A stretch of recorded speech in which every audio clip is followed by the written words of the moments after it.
on with the, you know, okay, so what they're doing is they're getting everybody to line up and take this medical treatment, okay, and there are people that have been hurt by and some that have died by it, and it's the concept of acceptable losses. Okay, so like, you know, all you have to do is cast your mind into the moment of you being the one who got the vaccine and died. You know, would it matter to you? You know, so that's what I'm saying. You know, this whole concept of, oh, you know, saving people by giving them a medical treatment that could cause their death is like kind of crazy to me. I mean, you know, like one single person dying from it's unacceptable. Don't you think?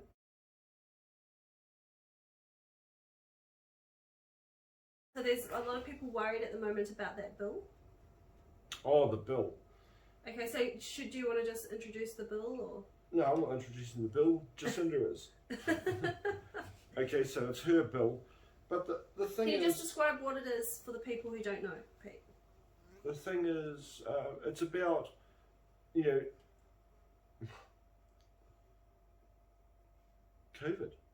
It's a bill that's going to allow people to... What? You tell me. Hang on, let me look it Go up. on, you read it. Yeah. You read it. I'll look it up. We'll get it straight from the horse's mouth. Thank you. Peter! Well, I'm not being mean. That's a saying. We go straight from the horse's mouth. So what is it? I'm going to Google it. What's it called?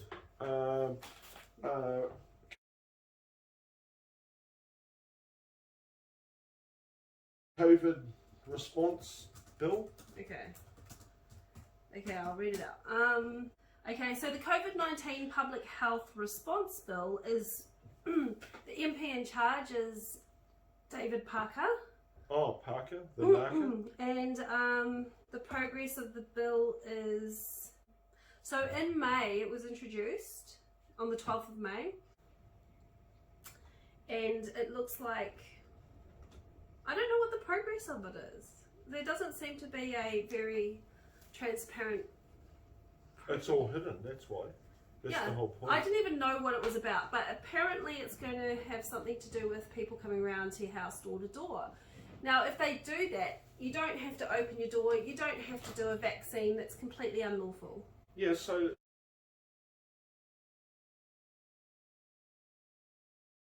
I don't think the COVID legislation allows them to break into your home if you're not there. Huh? Does it say, do you remember saying anywhere?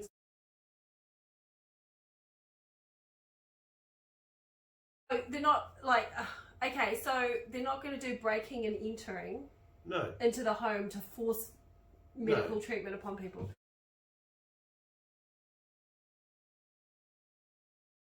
So try not to panic, guys. If the bill does go ahead, it's not going to override the Bill of Rights Act.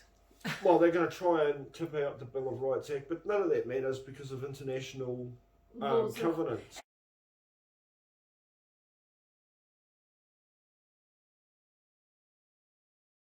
On our cards, we foresaw this happening, and we put the international conventions on the cards because we knew what was happening in the background, didn't we, Peter?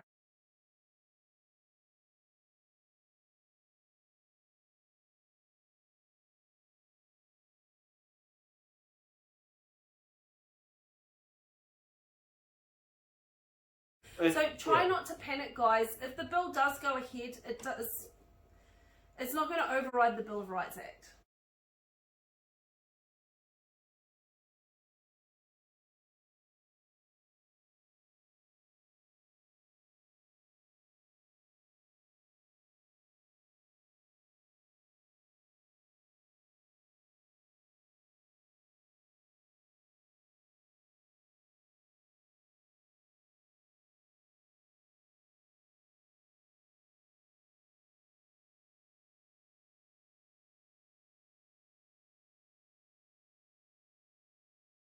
Oh, yeah, that's right, the postal service. But like anybody in Auckland, apparently the postal service is, you know, stockpiling your mail in Hamilton. Oh, I went to the post shop, you know, to do my postings as normal, and the lady at the post shop said, "I hope you're not sending anything to Auckland." And I go, "Well, why is that?" And she says to me, "Oh, because it's not being delivered at the moment." And I go, "Well, what do you mean?" She goes, "Oh, we've just had orders that it's all to be stockpiled in Hamilton." And I go, "What? So you're never going to deliver to Auckland again?" And she stopped for a moment, and then said, "Oh, yeah, just not at the moment." And then I go, "Well, how long is this going on for?" And then she just clammed up and didn't say anything. So apparently, that's what the post are being told internally.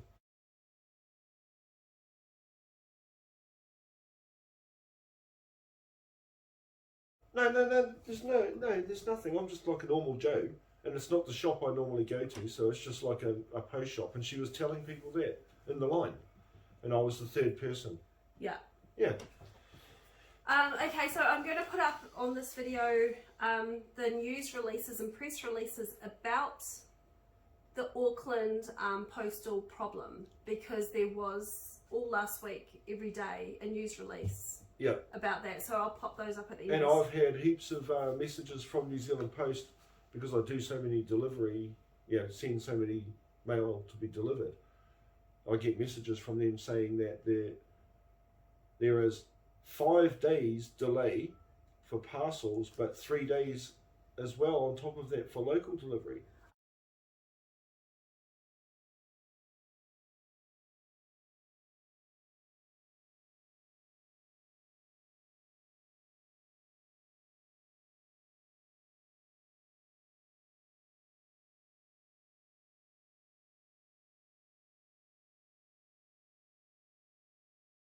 Okay, so is it better to get a courier or not?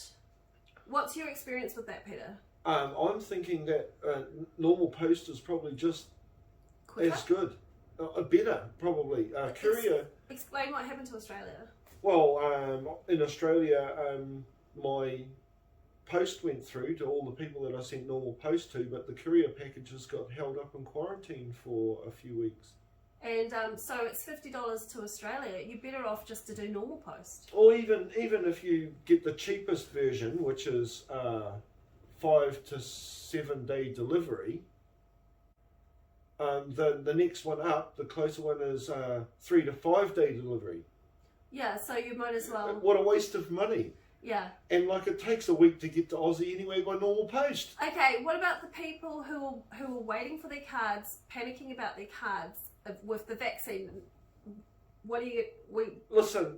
We don't need the vaccine. We don't need any card to stop receiving the vaccine. The vaccine's not mandatory.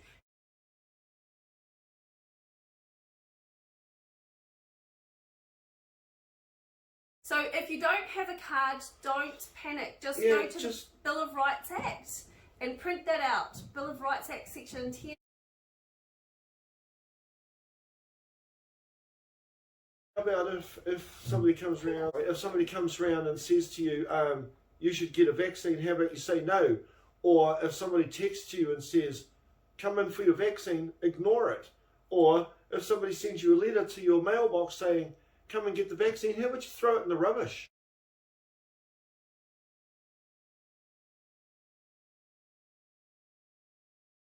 You don't have to panic about it either. It's not going to get to that because they can't, what's that word? They can't, what the fuck is that? Me. They don't have the right to force you to have a vaccine. What they'll do is they'll coerce you, okay, and they'll make it uncomfortable. It's the extreme peer pressure. In fact, so much peer pressure that you might not be able to buy your food if you don't get a vaccine.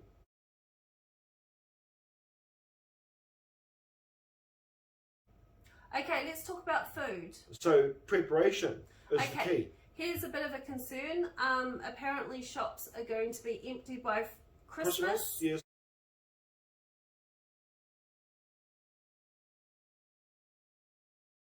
It's already happening in the UK. Their supermarket shelves are already empty. Okay, stock up on food.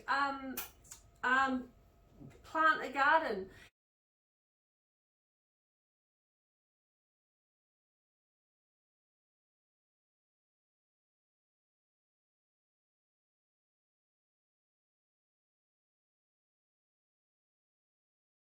Okay, roadblocks, Peter. Who's responsible for the roadblocks? Oh, well, up north, it's iwi-led roadblocks. And the Harawettas. And when we were up in Waitangi, the Harawettas are all in on it. They're all in on this. Well, COVID. they were running the COVID things.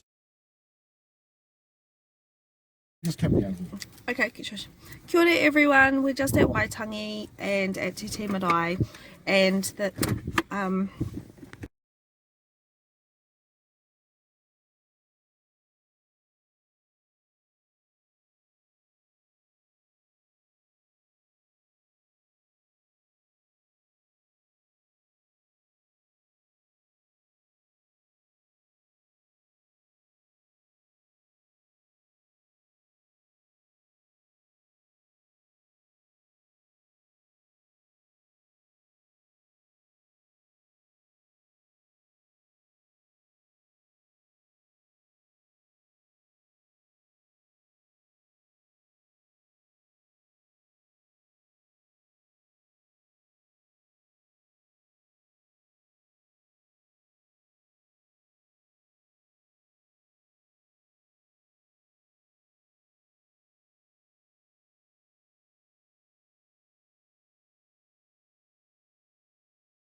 so We're on uploads the, and I fucking bought you lunch.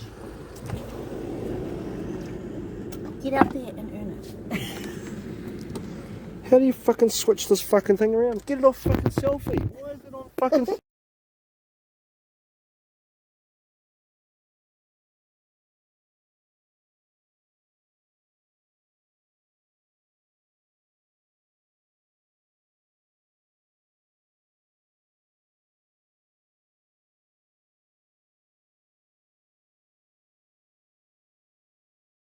You know, like testing people. And they were just getting the money. So if Yeah. anyone up in Taitokoro is feeling hoha annoyed about the roadblocks, Talk to Waitangi about it. no, talk to the Harawettas. They're the ones who got paid big They money. were kind of all compliant on it. Everybody's They just got kind paid big money of compliant to go on it. along with it, basically. Yeah. Well, remember when we went to the mobile vaccine centre that was completely empty, but it looked like somebody had spent a lot of money setting it up, and They're just all on the take, and People they should be getting ashamed paid for of it. themselves. yeah, they should. So we know who they are. Eventually we're going to Yeah. have to name and shame them because they're responsible for the roadblocks. What? Nothing. What are you talking about? M&A. What the fuck is that? What's that?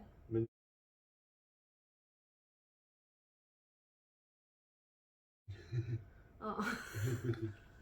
You'll have to edit that out. Oh shit. Can you like not whisper? Oh, just what else do we want to talk about? Something meaningful. Prisons. All right, we've got to talk about our friend. All right, who's really not being afforded the basic human rights that are.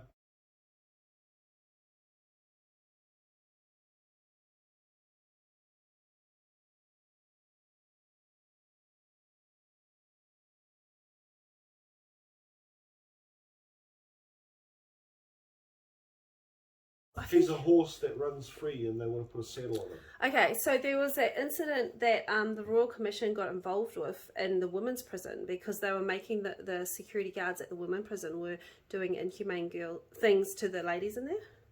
So we should probably do something about what's happening with our friend in the Christchurch prison. They haven't given him clothes.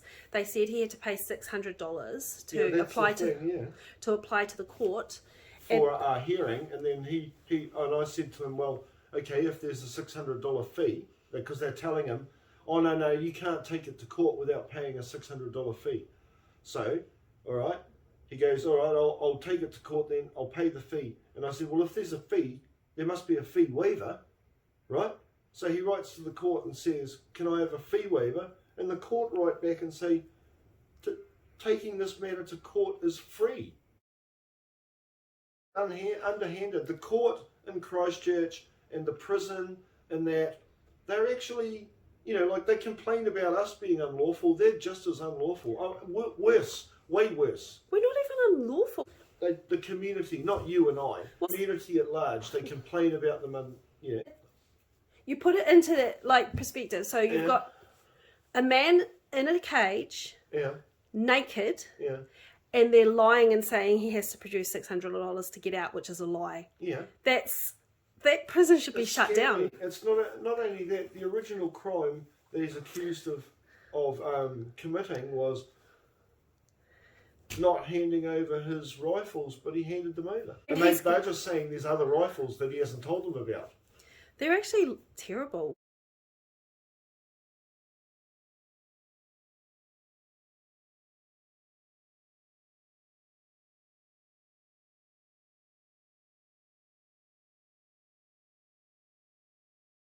What about that corruption in Christchurch with the Samoan dude?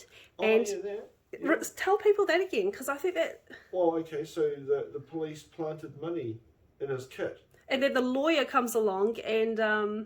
says to him that he can get the money back if he wants. Yeah, and he goes, no, it's not my money, give it back to whoever put it there.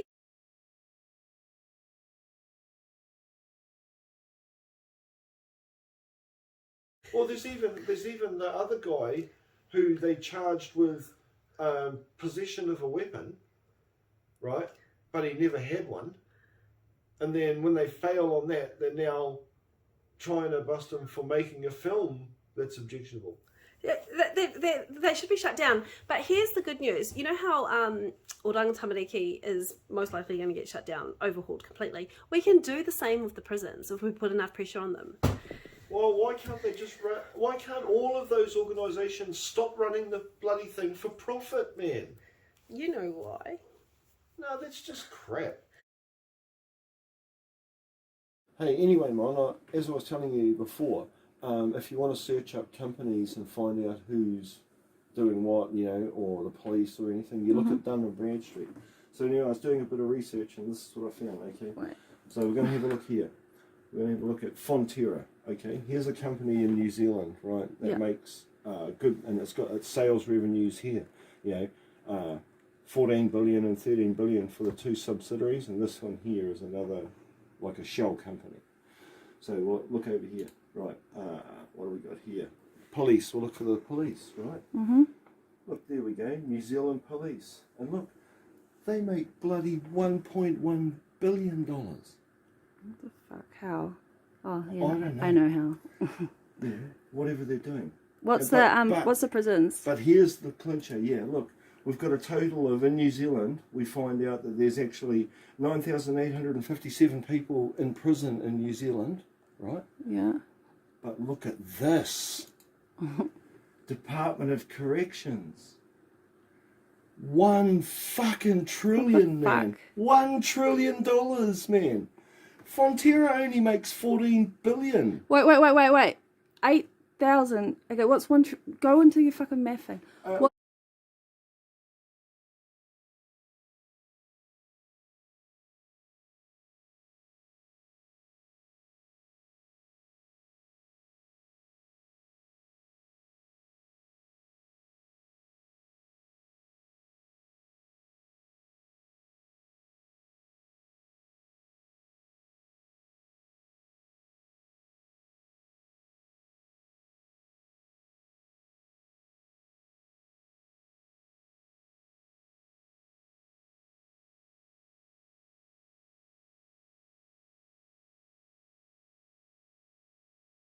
Well, no, it's just that... Didn't you come across someone and they said they were a police officer and... Yeah, well, yeah, we have had that. Okay, so yes, I was talking to a police officer and I happened to ask him, do you know why they write the last names in capitals? And he said, no, I've got no idea, but we have to do it. And if we don't, we get in trouble. And I explained to him why, and he was like pretty surprised, but you could tell that he was kind of skeptical. He just thought it was procedural. He never realised that. Until you brought it up, right? Yeah, until he... and they do that. All of those services do that. They're actually sweeping away your protections by writing your name in capitals. And then getting you to consent with the signature. So... Or to say that to accept that is you. Yeah. What was the other thing we're going to talk about, just real quickly? Okay. Oh, the other thing is don't panic, guys. Definitely buy food. Yeah, so I'd say yes. All right, practical things to do. Right, rein in your fear, because that ain't going to help you anyway. All right. So, firstly, get a little extra food and put it away, and make sure that you're kind of comfortable. You know, that you might have to survive without the supermarket for a little while. Start growing some plants. You know, these are the basic things. We all know what to do. And if you do that kind of thing and protect yourself that way, practically, you're going to feel a lot more comfortable.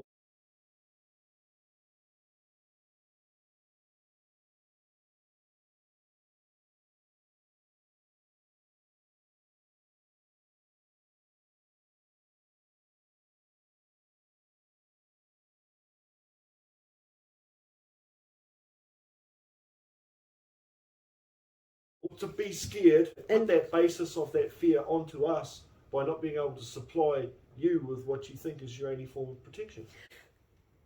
You don't need the card. Or anything. But You need the knowledge, okay, guys? And you can just go to the computer and you can print. Find it. You go to the computer. I'm now. going to tell you right now. Google Bill of Rights Act. Okay? Is it Universal Declaration of Human Rights, International Covenant on Civil and Political Rights. You don't need the card, okay? Yeah. But the reason why we designed the card is, one, it's a focal point. It allows the people that are coming to the door to see something, and for you to focus on something, to realise your true rights and, you know, take back some of that power. But also, it's so that you can become part of a collective community. And you can look for other people who have cards, because you know they're thinking along the same lines as you. Yeah. And if you can't afford a card, learn the information. That's just as good. Talk to your family. Rangers, get the paperwork, print it out, and do whatever you have to. And if you go to the hui's and you're talking to the trust board members, try and figure out who's signing off on these government deals, because the New Zealand government cannot operate without the consent of Māori, and so it's really a Māori cause. So they've caused this roadblock. Of course. I'm going to say the thing that governs all those trusts and all that land is Te Ture Whenua. Get them out. Look to Te Ture Whenua.